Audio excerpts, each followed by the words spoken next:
I believe ultimately that a majority of Americans who were politically apathetic were just battered by the news, and they were battered by the constant media campaign to villainize the president and to attempt to make him look like he was just bringing the end of world, like he was Ragnarok incarnate.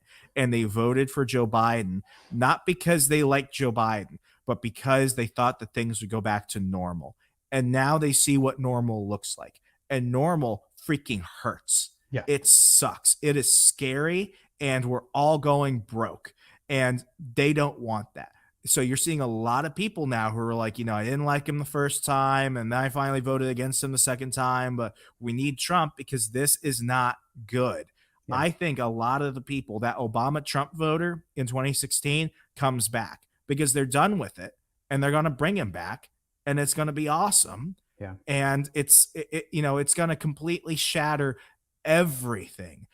This is going to be like Grover Cleveland on steroids. There were two types of Grover Clevelands. The first one, who was pretty much a staunch constitutionalist, and then you had Grover 4 years later when he came back, and he was like, no, this is a Grover tatership, okay?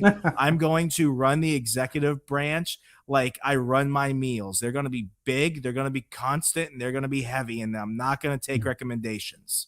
I don't know much about him. Grover Cleveland was a pimp. But now I'm interested. He's like one of the only two Democrats I like. The second one was killed by the CIA in 63 or 64. Yeah. 64. Yeah. That was which.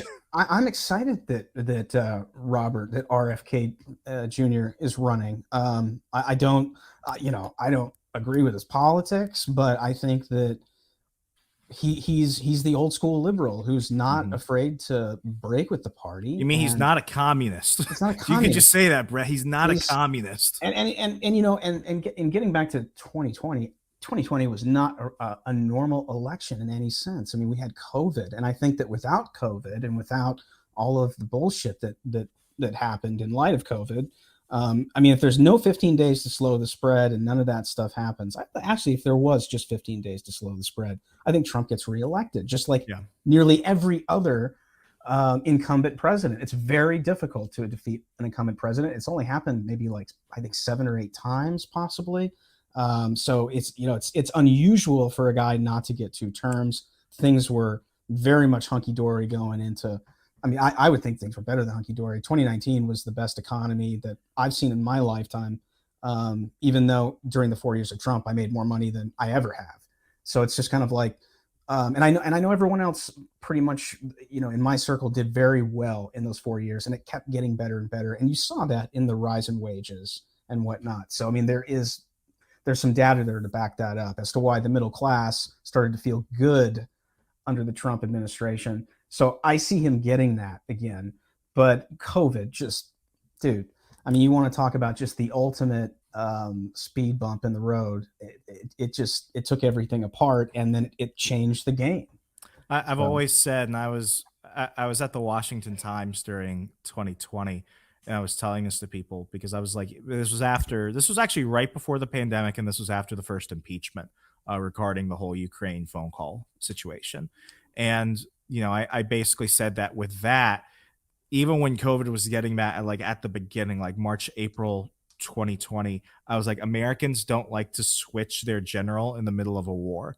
And the constant reminder of that was George Bush 2004, because the one thing that put Bush up into the 90s for the approval ratings was 9/11. Right. Despite the fact that they also tried saying that he was the new Hitler.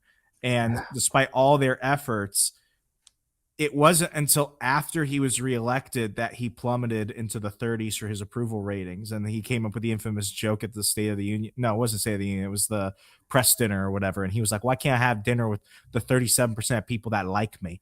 At least he got reelected. And that was the thing. They try and bring that up, but it's like he got reelected.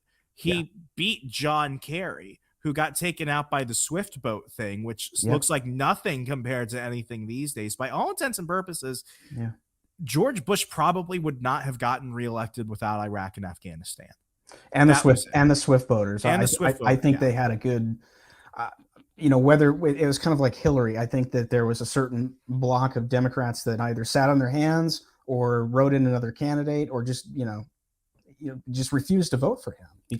over that Swift boat thing. And that great ad that they ran of him, the black and white footage of him throwing his medals over the White House fence, which I think turned out not to be the medals. He They kept weren't his them. medals. Right. But that, and the whole Genghis Khan and the Khmer Rouge seared in his brain. And I mean, we all had a lot of fun with him. That's another great era of Rush.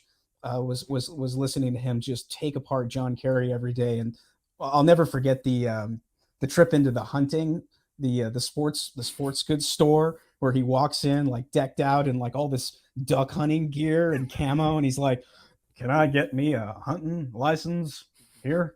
They're just like, this guy is like the ultimate Massachusetts blue blood, who married rich, and it's can I get me a hunting license? It was classic, but nobody identified with him, kind of like Mitt Romney. There just wasn't anything there in a lot of ways. He's Lurch, I mean, the guy has really no personality. Yeah. And I think the big difference with Trump, and what forced me to be wrong about that, wasn't even that I was technically wrong. It's that I looked at it as the existential threat came home.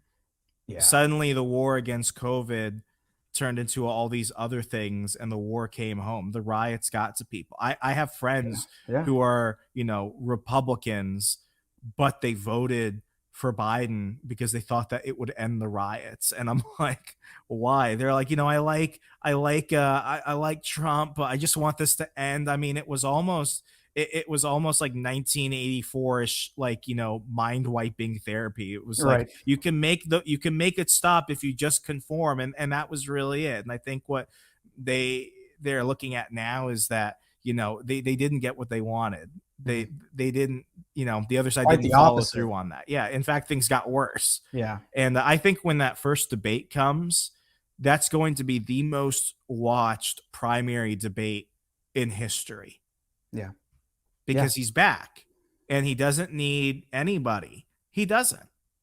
They need him. Yeah. And I think he's back, and I think he wins.